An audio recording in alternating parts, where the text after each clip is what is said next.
All right, we are live recording. How are you doing today? I'm great. How are you? I'm doing wonderful. Do you want to introduce yourself to everybody? Absolutely, yes. My name is Elle, as you know. I'm sorry, who are you? Elle.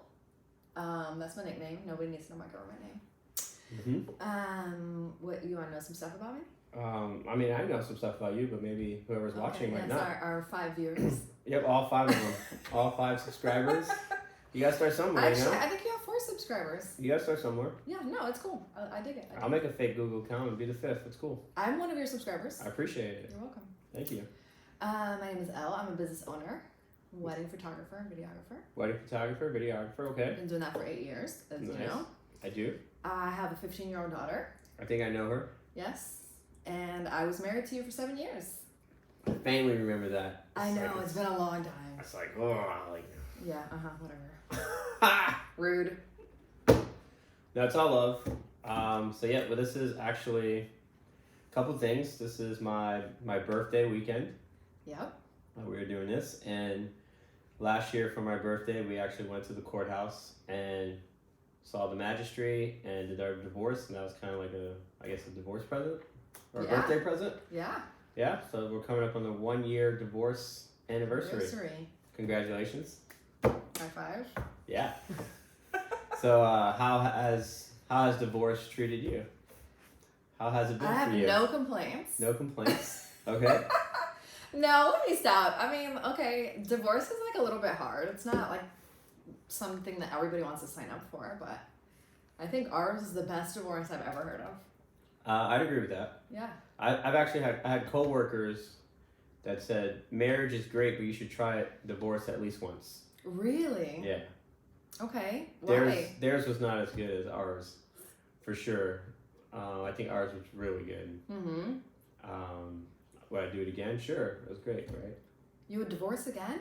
No, would I go back and do it again? Oh, right, like the whole thing, like the marriage and the divorce. Yeah. You would do it again? I'd do it again. Yeah, I think I would too. There's at least, I mean, for me personally, like after the divorce and everything, the separation and the divorce, there was a lot of reflecting that I did, and there was so much like personal growth that took me to new levels.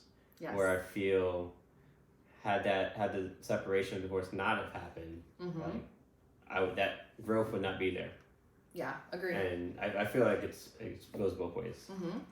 But I also think that the marriage took us through like exponential levels of growth as well. Yes. So it was almost like we kind of like started at the bottom and then we got up here and then I was like, okay, like time to exit, and then like still going upwards. Go up. Yeah. Like, totally. kind of like we plateaued and, but it was like, I didn't realize that we plateaued and like it stopped until we went through everything, and then just looking back in the mirror, I was like, oh shit, like, okay, like this is the next step. Yeah, totally. Okay. Yeah, I agree. Cool. So let's talk about it's not awkward at all. Nope, not at all. No, we're not awkward. No, honestly, like it's not awkward for us, but for everybody else on the outside, and they're like, "Wait, you guys what? Like, you guys still talk? It's still cool." Actually, I had friends of mine from the gym. They asked me if I could DJ their wedding, but I was already booked. Okay. But I was like, my ex-wife, like, she's in the wedding industry. She might know some DJs that she's worked with, because I don't work with DJs because I am the DJ. Yeah, exactly. So like she might know a couple. I'll hit her up and see what she can recommend, and I'll pass the information along. And they're like, all right, cool, yeah, please. And then like 10 minutes later, they're like, well, if it's okay, like we don't want you to go out of your way to talk to your ex-wife. And I'm like, nah, like it's cool, we're friends. Right, like I'll text her right now. Yeah. Like don't worry about it. But yeah, people have like this bad like stigma over divorce and exes, and I mean I understand why. Absolutely. But we're like an anomaly when it comes to that. We're definitely the unicorns of the divorce world, I think. I mean, there's a handful of people. I've heard some stories. Like there was a story on Facebook where like the 2 parents, they were divorced, and then they went each with their partners to like take their kid to kindergarten. Did you see that? No. It was like really cute. It made the news because I guess it's like so shocking, but like the wife and the ex-husband, like ex-wife, ex-husband went with their respective partners and like took their kid to kindergarten. And it's like, people were like losing their shit, but. Did they have masks on? Oh, this was like a long time ago. Oh. No, they probably wouldn't let people do that now. I don't know. But it is kind of funny, people's reaction when you say, like, you know what I mean? Same thing, yeah. When you talk about your ex-husband or your ex-wife, right. And like, we live in the same neighborhood. True. But we don't see each other like that. Like, you know what I mean? It's not like we don't have the type of relationship we had when we were married, like, at all. You know what I mean? I think that's maybe where people get it misconstrued. Like, that part is completely gone. It's a whole entirely new relationship. Yeah, the whole relationship. I agree completely. Yeah. Yeah. And I think people associate like ex-husband and ex-wife with like a negative thing, and it's like I see you more as like my kid's dad. You know what I mean? Or like my old friend. You know. I'm the baby daddy. That also has a negative connotation. But it's, I don't know, there's definitely like a really negative connotation associated with being like divorced. Yeah, society, I mean, they put that negative connotation on that. It's like you're expected to hate each other. Right. Right. Yeah. Not here. So how do you think we got over that? I mean, it's not like, I don't think we ever hated each other, but there was a time of like resentment for sure. For sure. Yeah. Yeah, I think both ways. Yeah.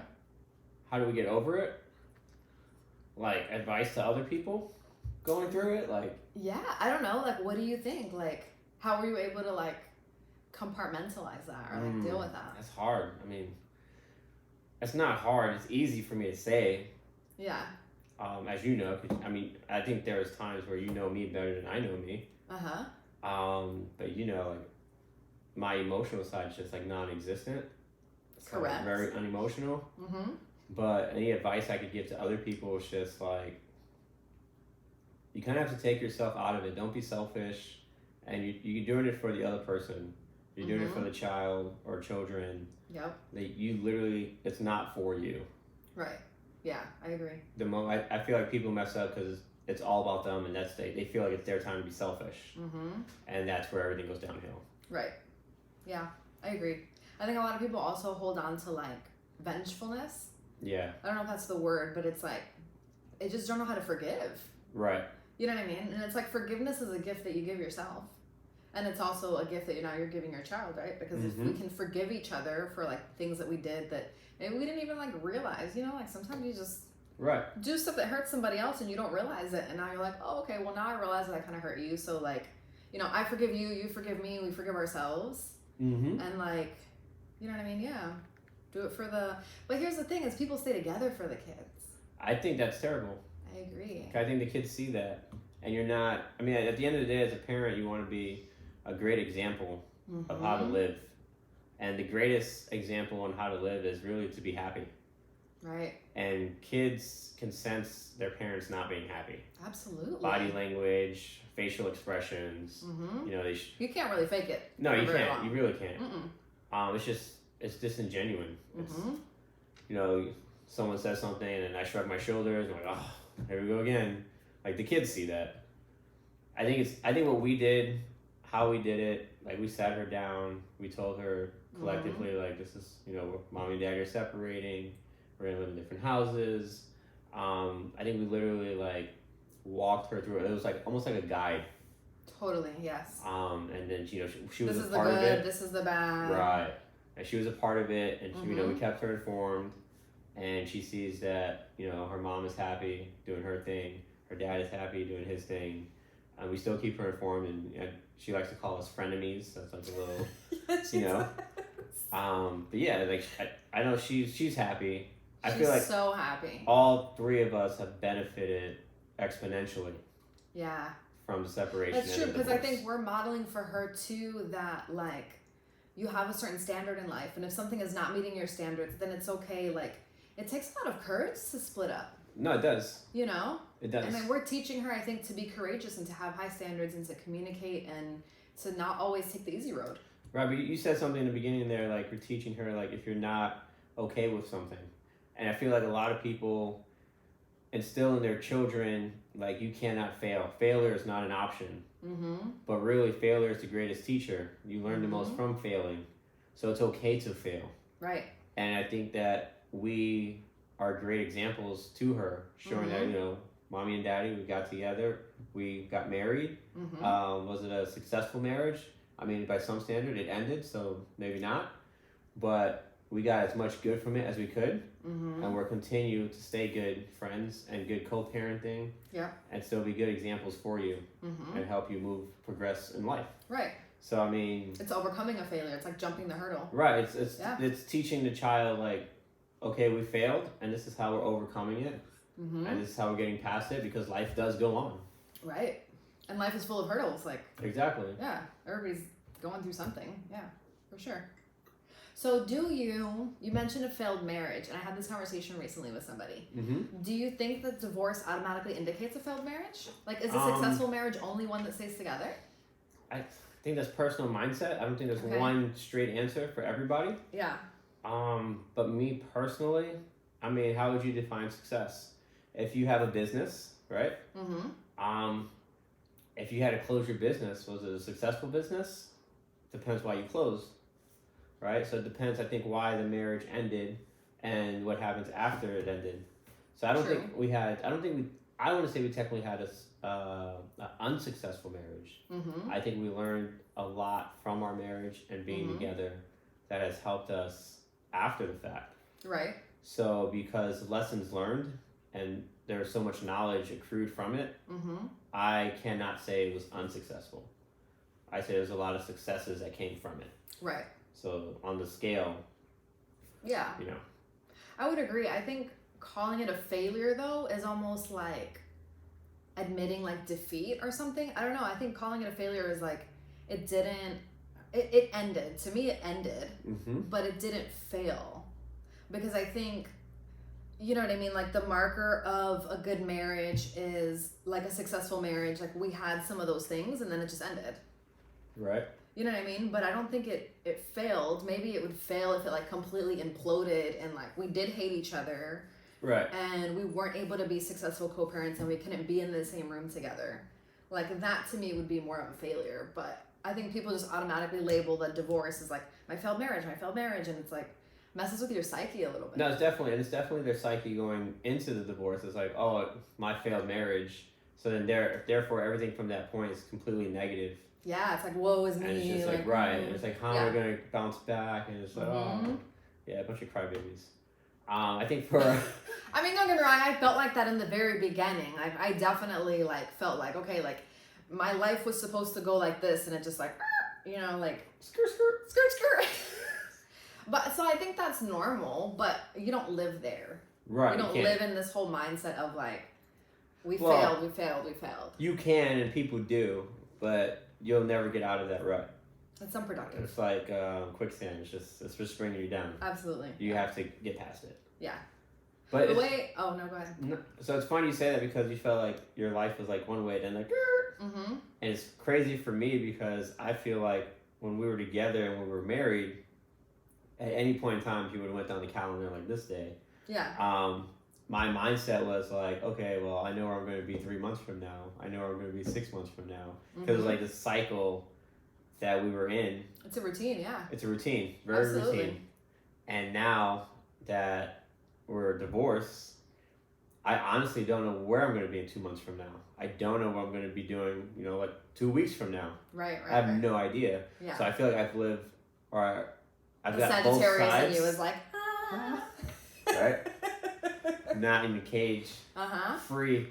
No, but I feel like being able to live both sides of the coin, right? I definitely prefer where I'm at now, like not knowing. I like the unknown. Right. Because the only thing certain in life is uncertainty. And I like not being able to predict where I'm going to be 3 months from now. Like I literally have no idea. But you realize for a lot of people, like that's fucking scary. For a lot of people it is, but I'm not. But it's you. Yeah, it's you. Like that's how you're built. Like that's your lifestyle. I love it. Like, but here's the crazy thing too. If you think about it, when we met, you were 20. I'm pretty sure because we celebrated your 21st birthday. Right. I don't remember what month we met, but I remember we celebrated your 21st birthday, and I feel like maybe I was 21. Yeah, you were 21. I was 20. Because we didn't celebrate my 21st. I think no. When we met, I had just turned 20. It was December. I had just turned 20. You were 21. Yeah. Okay. Yeah. So it's like, We were so young. Right. And at that age, you don't know what you want. You have no idea. And what you do want changes. And, I mean, even when you're 25, 30, 35, it's always going to change. Of course, absolutely. If it doesn't change, you're a psychopath. Like. Probably. So. But I think now you realize some fundamental things about yourself that you can carry through your life. Correct. You know what I mean? Like, we will both change in 5 years, 10 years, 20 years. Hopefully we'll make it that far with COVID and everything. But, like, you realize these fundamental core values and, like, core pieces of you that probably won't change. They might evolve a little bit, but they're, like, core fundamental values that, like, I definitely didn't realize when I was that age. Like, I had no idea what my values were.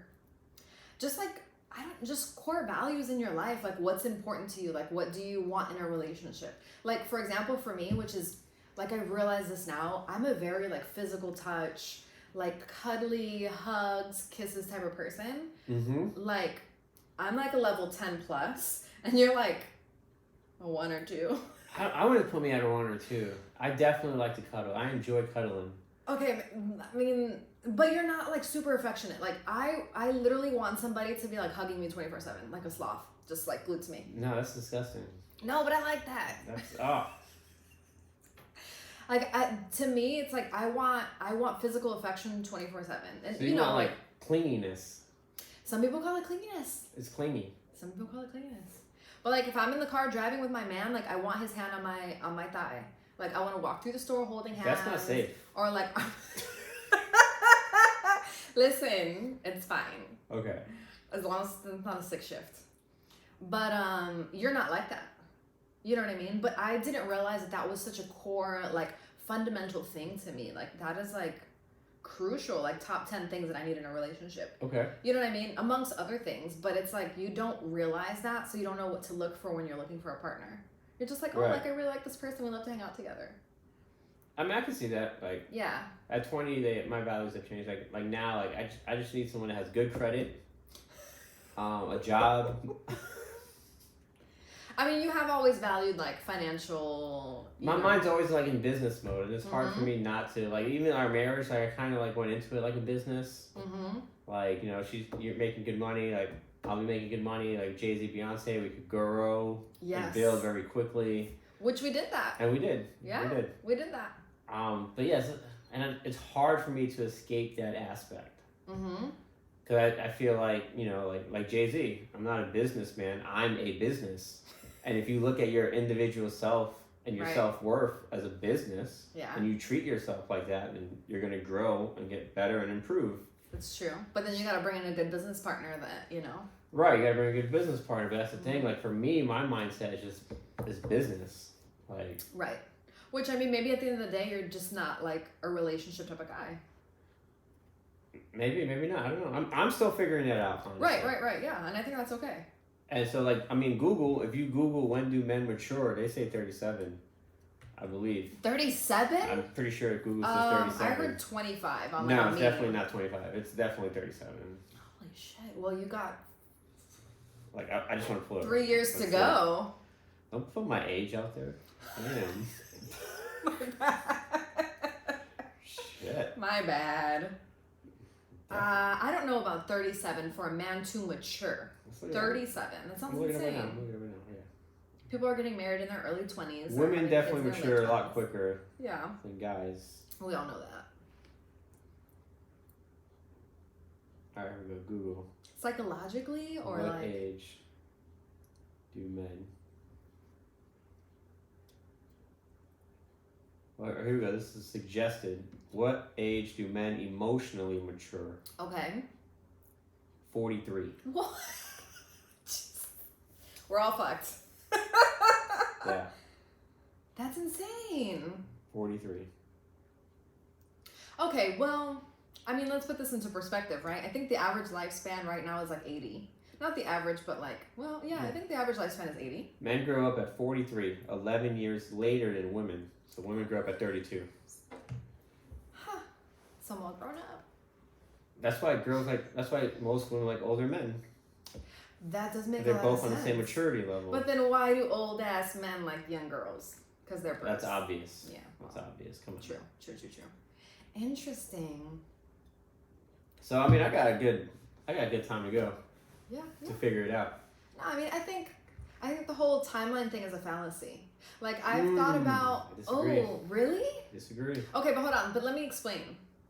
So you know how people are like, I want to be married by this age, I want to have kids by this age, and then they're in their 30s and like, I'm in my 30s and I'm not married yet. Like I'm behind. Right.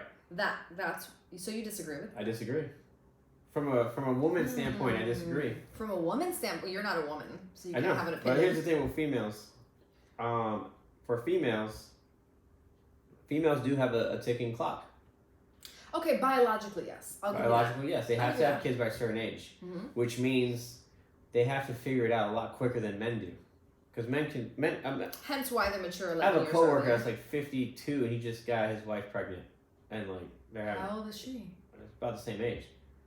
But yeah, so for females, I mean, typically you have to have kids by a certain age. Yeah, but which means you have to have your career by a certain age. You have to find a guy to start a family with by a certain age. If you start going backwards from that clock, you have to figure it out a lot quicker.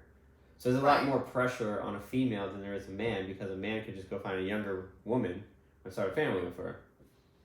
I mean, that's true. So I think women, have a little bit more time than they're given credit for, though. There's like a little bit of a misconception. Maybe. You know what I mean? Like, I think you can have a very healthy baby at 38 or 39. Probably not ideal. I mean, not ideal. Percentages start to go down. So I'll give you that. And females don't want to be like the 50-year-old at the PTA meeting. Of course not. No. Right. I like being the young and cool mom. Exactly. Although we are always the youngest parents. That is true. For sure. That is very true. So, you know. But you know what? We were always the youngest, and I felt like we always kind of like, not to toot our own horns, but we were like more successful or achieved more than than Jasmine's classmates' parents. Yeah. And then like, and we're minorities, because like, you know, where we were living initially, like it was a very white suburban area. Yes. And yeah, we were the youngest, so I mean, expected to, like, you know, two Puerto Ricans, two very young Puerto Ricans with a child in a very like upscale neighborhood, kind of. Yeah. But yeah, we definitely did. We earned our keep. Yeah. Like, high five to that. Yeah, for real. Absolutely. I have a white lady that cleans my house. Okay. I like to clean my own house. I can give you her number. I mean, she's in the neighborhood. But no, you're right. It's true. So how you like co-parenting? Co-parenting is great. How's that? It's honestly great. And you know what's interesting is probably like 2 nights ago, I didn't know what we were talking about, but I was talking to Jasmine, like we had made dinner or whatever. I think we were cleaning up after dinner. And maybe I told her I was coming to film the podcast. Like, I think that might have been the conversation started. And she was like, I love my life. And like literally busted out, like, I love my life. And I'm like, that's so cute. Like, that's so sweet. But she says that all the time. Yeah. Like, yeah, for having divorced parents, like I think she likes kind of being able to go back and forth. Right. I know the other day you came and like helped her with her homework. I didn't even see you because I was sleeping. But she comes in the room and she's like, Daddy's coming over to help me with geometry. I was like, okay, whatever. Did you come over? You did come over? Yeah. Oh, okay. I didn't even know. But yeah, like I think what I'm not good at as a parent, like you pick up the slack. I mean, I suck at math. So like you help her with math. Very true. And then like I'm super emotional. You're completely unemotional. So like there's certain situations where you handle things better or I handle things better. Like right. It's always a balance. It's very much a balance. And I mean, let's face it, like I could be a single mom and probably be very successful at it, but like why would you do that if you have somebody else that's willing to co-parent with you? Right. Like I think people put themselves in like they divorce and it's like, okay, like my husband is gone and now the dad is gone and like, you know, the provider's gone and all this kind of stuff and now I have to do it by yourself. And it's like, you don't have to. Like, well, I feel like it goes to like the whole tribalism where like, okay, I'm a woman, I'm divorced, so now I'm a single parent with a deadbeat baby daddy. Right. Like let me check all my boxes, let me get my, you know, my punch card and punch all the holes. Yeah. And like, this Woe is me. I'm the victim. Yeah. And like, yeah, they definitely. Well, and some women, I mean, to be fair, like some women are in really shitty situations and they can't help it. Definitely. But if you can help it, like instead of just being so resentful and like upset at your ex and Like, I mean, I definitely know people, like, I'm not going to name any names, but it's like the dad wants to see their baby. Right. And is like dying to see their baby and like going to court and trying to file motions and like they're dying to see their kid. And the mom is like, no, you were kind of rude to me the other day and I didn't appreciate that. So we're not going to see your baby. Yeah, exactly. And so it's just people like that where I'm just like, you deserve to be wherever you are in your life. Right. Because you're not trying to get out of that hole. You're not trying to do better. Yeah. You're not trying to like tear down the walls. I'm like, okay, let's meet at a table. Yeah. Let's figure this out and let's both grow and help our children grow. Absolutely. And the thing is like it's detrimental to the child. 100%. Because they see all that and they might want to see their dad, you know? Right. They have cell phones. Those kids grow up with daddy issues and mommy issues. Exactly. And at the end of the day, like, I get it that the woman is the one that carries the child, and there's a certain bond there that a woman has with her child, but you can't have a baby without the man. And at the end of the day, like, kids are meant to have two parents. Right. You know, so if you can keep that intact for them, that's the ideal scenario. No, if you for sure. can't, then, you know, but... Like, you're a single mom with a son. Like, you're a single mom, you're a woman, you can't teach your son to be a man. You just can't. And if you're a single mom with a daughter, you know, you should at least have a male example to teach that daughter how a man should treat you. Right, exactly. And like, even though like maybe the man mistreated the mom, right, there's still a chance, you know, she can deserve to be treated well by her father. Yeah. So absolutely. But yeah, you gotta. Well, I mean, and you take our daughter out on dates. Of course. And she gets so excited. I'm going on a date with daddy, and it's like you're teaching her, you know. And then I'm on the other side, like you know, I'm dating and I'm figuring out like what I want for myself in my future. Right. And I'm talking to her about it, obviously within reason, you know, because she's a teenager. But I'll tell her about some of my experiences, like what I'm looking for in a man, how I'm vetting people, like. Right. Nobody teaches you that. But that's really good. It's always good to get knowledge at a young age. And honestly, like in elementary school, seeing the poster knowledge is power, like in middle school, like that never really hit me, like the true meaning of that. Right. Literally to like maybe like I was like 30. And I was like, oh shit, like now I understand what knowledge is power like truly means. And so that's good that you do that with her, because the more knowledge she can obtain, the more as long as she can understand what's being fed to her, then that's just going to help her be way ahead of the game. Way ahead of the game. And I think the biggest thing, too, is, like, we communicate. So it's like, you know where I stand on certain issues, and I know where you stand on certain issues, and we don't contradict each other. Right. Even if we don't agree, like, there's a middle ground where you're like, okay, I'm not going to completely go against what your mother said. I'm not going to completely go against what your father said. You know, and we talk regularly about her. You know what I mean? Like, I would say we have, like, weekly check-ins. Yeah. And we talk about her and what's been going on with Jasmine at school and, you know, what's going on with her friendships. What have you talked to her about? Like, you will tell me some of the conversations. Each other, I mean, I know there's certain things probably, like, she likes to keep private, too, which we also respect. Don't tell daddy. No, she hasn't said that in a really long time. Mostly with boys, but, you know, you eventually find out. But, yeah, I think there's, like, a level of trust and respect between us that we also don't contradict each other, and we don't talk bad about each other. Right. We don't bash each other at all. Yeah, we might like playfully poke fun, but playfully. We were definitely joking about you the other day. That's fine. I'm kind of a joke. But you guys make fun of me too, so it's all good. Like, you know what I mean? No, like the other day I picked her up from school and she was like, I forget what we were talking about, but she was like, you know, Daddy, like you spoil me, so you can't expect me, like you can't give me all this stuff and expect me not to expect it at any point. Yeah. And I was like, damn right. I was like, I totally agree with you. Like, I'm setting the bar, and I will completely continue to set the bar and spoil you. You know, as long as you're doing good in school. Yeah, you know, she earns it. You're earning it, exactly. Yeah. But I'm like, of course I'm gonna do that. Like, I'm setting a high fucking bar for whatever kid you meet or start dating. Absolutely. I feel sorry for him. Yeah, that's true. Or her. You know, it's 2020, 2021, whatever. Absolutely, we're very progressive. Very progressive. So I just feel sorry for that person. Yeah. I don't think so. I think we're setting her up to like to be in a position to do better than us. Of course. You know what I mean? And not even just as far as like a relationship. Obviously, I would want her to get married and stay married. You know what I mean? But I mean, just like you always, what you want as a parent is for your kid to just be better than you and to do better than you. And I think we set her up for that, you know?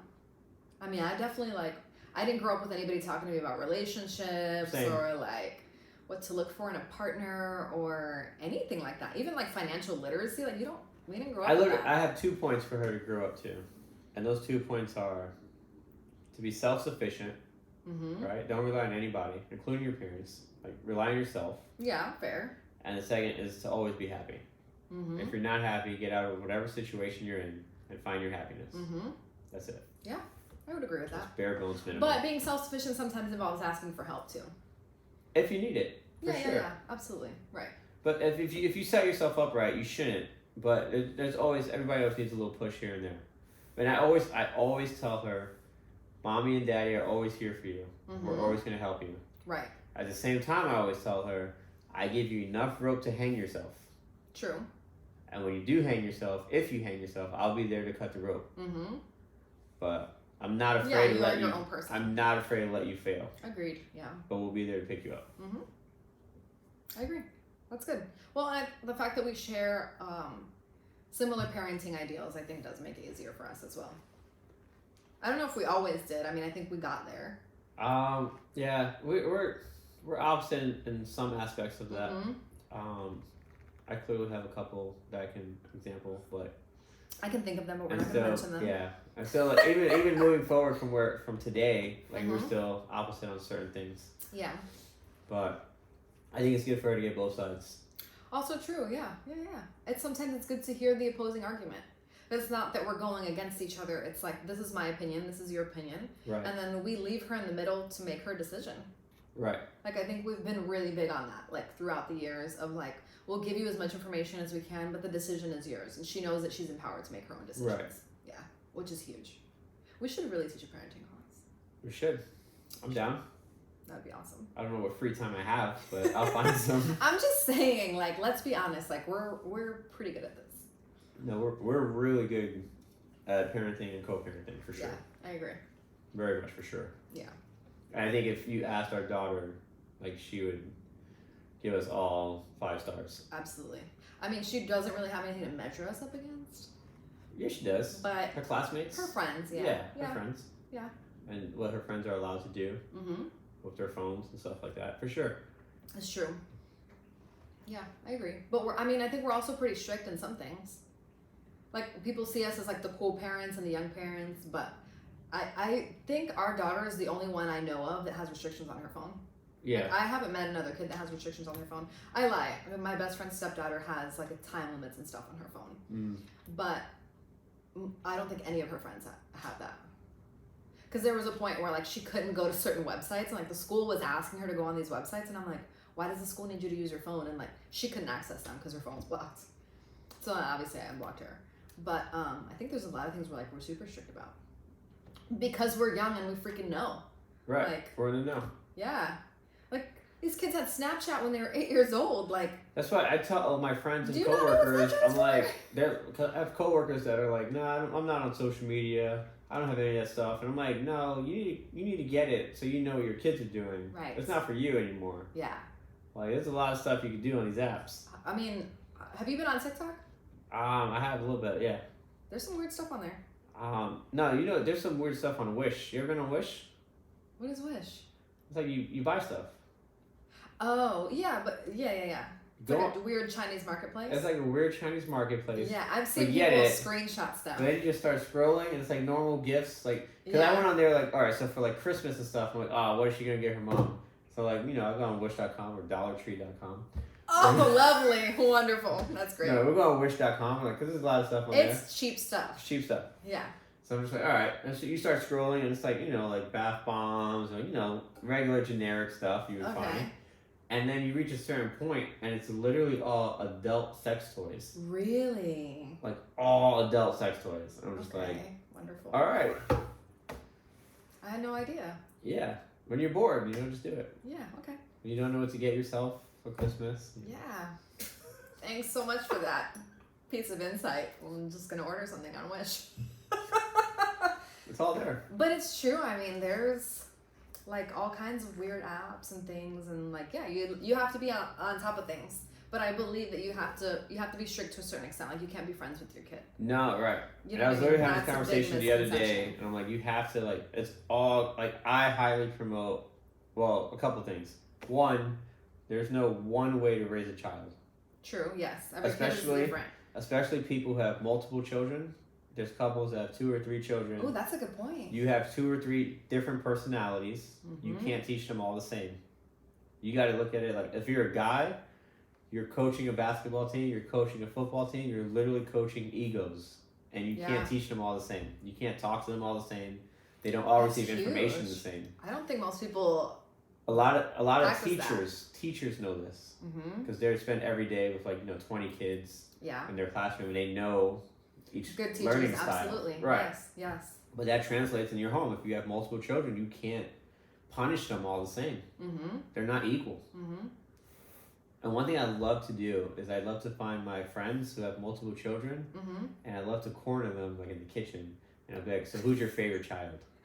Because everybody has a favorite. Everybody does have a favorite, but I think for different reasons. You can't tell me that you love them all the same because it's not true. I think you love them all the same, but favorites doesn't equate love. Favorites and love, I think, is different. But you know which one's going to be successful. You know which one's a problem child. You know which one might get locked up. Here's my theory. If I ever have another child, which I may, you never know. I've been thinking about it lately. I know I always said I wouldn't, but lately I'm like, oh, maybe I want another kid. But I would time them to be a specific zodiac sign. Straight up. I don't want a Scorpio baby. Or a Sagittarius baby. I mean, Scorpio's right before Sagittarius, so you're cutting it real close. But I am convinced that the kid's temperament is related to their zodiac sign. I'm telling you, everybody I know that has a Scorpio baby, they're like, oh my God, that's my devil child. They climb the walls. I think it depends on the year. You gotta look at. So obviously I'm very spiritual as well, but I do believe not only our zodiacs but the Chinese zodiacs. So you have to look at the year of the dragon. Well, I mean, it's the whole birth chart. Year of the dog. That makes a difference. I think I may have offended some Scorpios out of your 5 viewers. Probably. They know they're crazy. They know it. But yeah, going back, you can't treat every child the same. It's all different, and I agree. They're not equal. Yeah. I mean, the good thing is we only have one, so that's really nice. It's wonderful. Wonderful. Pun intended. Was it? I don't get it. One. Oh. Wow. Totally planned. Yeah, totally.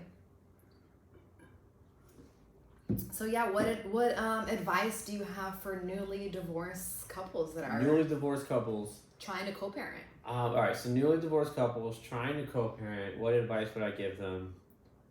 Be very understanding of the other person. Be very understanding of the other person's scheduling, their needs. You mean like their ex? Yeah. Okay. Yeah. So you're asking people they're divorced to be understanding of each other, which probably got them in the situation to begin with. Exactly. It makes total sense if you don't think about it. Okay. Nah. I mean, that's a big ask. I agree with you, but that's a big ask. But that's the thing. You can't put yourself first anymore. Right. Because it's not about you. Maybe it was about you is why you got divorced, but you can't lead the way. Right. So if it was about you, and if you're the reason you got divorced, then maybe you should not lead anymore, because you're not leading to success, so to speak. Right. Okay. Take a back seat. Take a back seat, put the other people first, and you figure out your shit on your own time. Don't try to figure out your stuff and battle with your ex. Right. Because then your children see that, and it's not good. Messy. It's messy. Be understanding, be cordial, especially in front of the children, but put the other people's needs first. I think which is what you probably really mature people to do that. Oh yeah, it does. But which is probably what you should have done to not get divorced in the first place. Also true. So. But at the same time, I think some divorces are inevitable. I think sometimes there's certain things that you just can't accept in a relationship and you have to move on. Like sometimes it's like irreconcilable differences, like we grew apart. Right, and other right, times right. it's like, okay, you know, XYZ happened and like, Right. you know, we need to move on from that. Right. You're a raging alcoholic. Right. Like I can't Domestic be violence. with you as a partner. For sure. But you know what I mean? Like we can still. So here's the way I see it, because I was thinking about this and like how we made it successfully there. Because it wasn't like we decided to separate and I was like, oh yeah, you know, like there was some hard times. You know what I mean? Like there's some. It's emotionally difficult.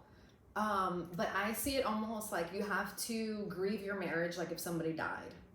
So you go through the stages of grief, which I don't know all of them. Denial. But, you know, denial, anger, you know, whatever. And then you get to acceptance. Right. So it's like you go through all that stuff. You know what I mean? Like there's definitely a period of time that I was mad at you. There was probably a period of time where we were like denying the fact that we were going to get separated, you know, like several years before we decided to separate. It was kind of like, okay, you're kind of denying the fact that it's coming. But then you get over that and you get to acceptance and it's like, okay, my marriage is dead. But like you're still alive, I'm still alive. There's still things I appreciate about you. Mm-hmm. There's still things you can appreciate about me. Mm-hmm. And just because the marriage is dead doesn't mean there's other things that can't live on. Right. You know what I mean? So it's like you get over and you grieve everything over here and then let it go. Like you literally have to like be like Elsa. Right. And completely let that go. It's the only way you can move on. And that's how you can move on and co-parent. Like I don't think about our relationship. I don't think about things that could have been. I don't think about ways that you wronged me. Like, I don't think about that at all. Mm-hmm. You know what I mean? I literally think about, okay, he's picking up, you know, Jasmine from school when I can't make it. He's helping her with her assignments. Like, they're having good conversations. They're going on dates. Like, I only see the positive things that you bring to my life. You know what I mean? Right. I don't have any resentment anymore. Yeah, you gotta, if you have a failed trip, leave the baggage behind. Absolutely, yeah. Don't take it with you on the next trip. That's the key. Like, why would you do that? Oh, I thought you were talking about an acid trip. Okay. Whoa, no. Failed trip. I was like, oh, he's going there. Okay. Not at all. Yeah, no. If you have a bad trip, leave the baggage behind. Right. Buy new baggage. Buy new luggage. Buy new clothes, new underwear. Like. I mean, easier said than done, but you have to like. That's the only way I think that you can move forward. It's just, I think people like to hold a grudge. For sure. Yeah. They want to, their society teaches people to be winners and losers. And they're like, I have to be a winner. Like, so I have to hold on to this grudge until I'm named a winner. Right. And that person suffers. Yeah. More than I suffer. Mm-hmm. And it's just like, no, like, dude, let it go. And you have to realize the byproduct of that is a whole little human that's now suffering too. Right. And you're disassociating with that. It's like, I want my ex to suffer and I want them to feel the pain that they imparted on me. And it's like, how about like the byproduct of that? Right. No one thinks about that. No one thinks about that. Yeah. It's really not. It's harder to move on, but it's 10 times more beneficial. Mm-hmm. I agree.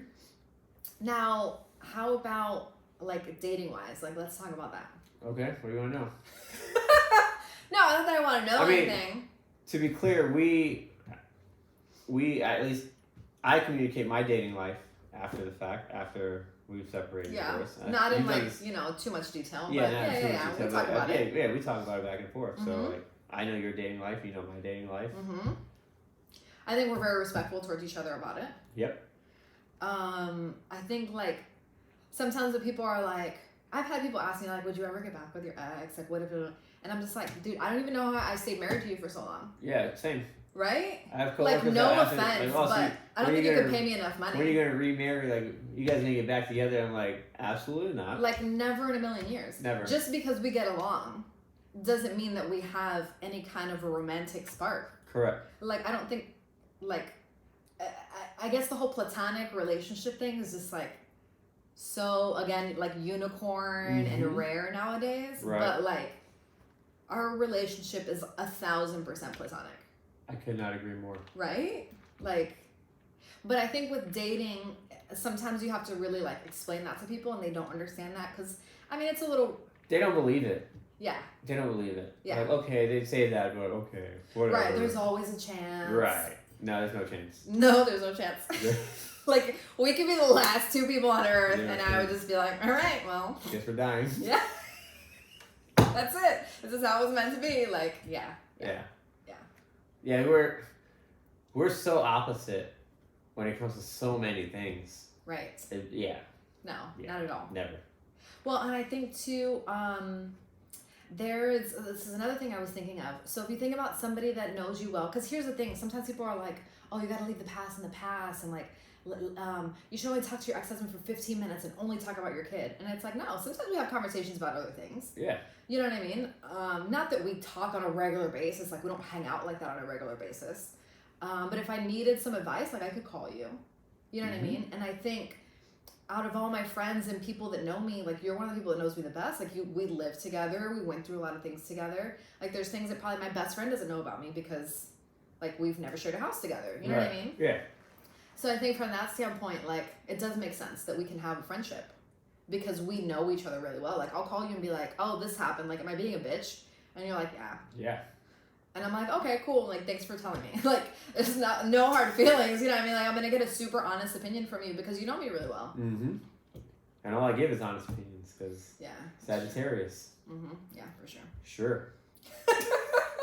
But I mean, I think that's a good thing. And I think it's important for people to understand, like, just because you're friends with your ex or you communicate with your ex, I think it has to be for a very specific purpose. I think it can get a little shady if you're like friends with your ex for no reason. Like for us, I think our daughter is like the glue that holds us together. Right. Not that we couldn't be friends without her, but it could be kind of inappropriate. Well, so to that extent, it would be curiosity. It'd be like, how much would we be friends once she's like 18 or in college or doing her own thing? I kind of see us like dwindling, obviously further apart.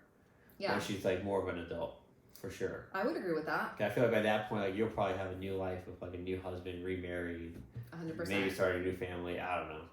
And then who knows what I'll be doing? I don't know what I'll be doing. So. But it's true, yeah. I mean, I think might be in another country. I don't know. You literally might be. Yeah. It's possible. But I think it's one of those things that even if our relationship does dwindle or whatever, because obviously we've successfully raised a child together and we no longer have, you know what I mean? It's still one of those things, like if I had like a crazy emergency, I could call you and I know that you would answer. For sure. You know what I mean? Yeah. Like, it's almost like that old There's honestly like, no matter like who like I'm seeing or dating or whatever, or what person I'm with, if my phone rings and it's you or a daughter, it's always getting picked up. Yeah. Like, I would never ignore a call from you or her. Right. A call from you could be an emergency for her. Exactly. So like literally. And the thing is that we respect each other. Like I'm not calling you at 3:00 in the morning, like on some weird like I'm drunk or no. Like if I'm calling you, it's literally to ask you about something that's important. Yeah. So it's not like I'm calling you all the time, and vice versa. You know what I mean? Like, so yeah, I agree. I think that's good. Anything else? No, I mean, we covered a lot of stuff. I feel like we should charge admission to like listen to our insights. Worksheets. For real. No, I mean, I think overall, like, I'm grateful for the fact that we are able to co-parent. Like, you know what I mean? As a mom, it means a lot for me, for my kid to have, like, a really stable dad. And, like, what's in the past is in the past. You know what I mean? Agreed. Like, I'm moving forward with my life. I mean, I've been moving forward with my life because we've already been separated for, like, over 2 years. Like, what we're in December 2020, so about a year and a half. Are you sure? Yeah, summer of 2018. Yeah. 18 to 19 to 20, and now 20 is ending. 2.5 years. 2.5, yeah. Time flies when you're having fun. But no, like I have a completely separate life of my own. You know what I mean? You have a completely separate life of your own. But we're still able to collaborate for the benefit of our child, and like we make it work. It's awesome. Yeah, it's great. I love it. Me too. Until next time. Yes. Happy divorcery. Happy divorce-sary. Yeah, next divorce and anniversary together. Yeah.